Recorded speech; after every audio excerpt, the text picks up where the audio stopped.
Olá pessoal, tudo bem? A aula de hoje vai ser sobre raiz quadrada exata de números inteiros. Então, primeiramente, vamos relembrar os termos da raiz quadrada. Então, nós temos aqui, ó, esse símbolo aqui se chama radical. O número que está dentro do radical se chama radicando. O número que está aqui, que na verdade aqui não aparece, por quê? Porque é uma raiz quadrada. Na verdade, tem o número 2 aqui, só que a gente não escreve. Esse número que fica aqui é o índice. E o resultado da raiz quadrada se chama raiz. Então, no caso aqui, raiz quadrada 16 é 4. Por quê? Porque 4 ao quadrado, que é o mesmo que 4 vezes 4, dá 16. Bom, então a raiz quadrada exata de um número inteiro positivo, que elevado ao quadrado resulta no número inicial. Ou seja, um número que elevado ao quadrado tem que dar o valor que está dentro do radical, tá? Então, vamos aos exemplos. Raiz de 16, ou seja, que número que eu elevo ao quadrado que dá 16? É o 4, né? 4 vezes 4, 16. Agora, aqui no caso, nós temos um menos antes, menos raiz quadrada 16.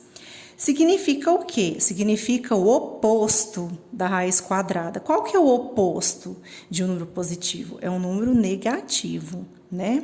Então, ele está perguntando aqui, ó, qual que é o oposto da raiz quadrada 16? A raiz 16 é 4. O oposto seria menos 4. Então, eu vou resolver dessa forma, ok?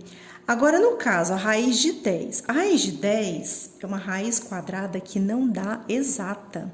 Ela dá um número entre 3 e 4. Então, para os números inteiros, não existe raiz quadrada do número 10. Por quê? Porque ele não dá um número exato, tá? Então, o que você vai escrever? Você vai escrever assim, ó, não existe no conjunto dos inteiros. No caso, a representação do conjunto dos inteiros é o Z, né? Então, você vai escrever dessa forma, tá ok? Agora, no caso, raiz quadrada de menos 36. Ó, o menos está dentro do radical. Bom, você pensaria o seguinte, a raiz de menos 36 é menos 6. Não, não é. Então é 6. Também não é. Tá? Então, vamos provar que a raiz quadrada 16 não existe. Por quê? Se eu pegar mais 6 ao quadrado, vai dar positivo. Lembram da regra da potenciação? Quando eu tenho um expoente par, o resultado vai dar positivo. Então, aqui daria 36. 6 ao quadrado é 6 vezes 6, que dá 36. Se eu pegar menos 6 ao quadrado, também vai dar 36, porque quando eu tenho a base negativa e o expoente par, a minha potência sempre dá positiva, tá? Então, não existe um número que elevado ao quadrado dê negativo. Então, você vai escrever assim, ó, que não existe no conjunto dos números inteiros, não existe em Z. Ok? Então, para concluir, não existe raiz quadrada de número negativo no conjunto dos inteiros, tá bom?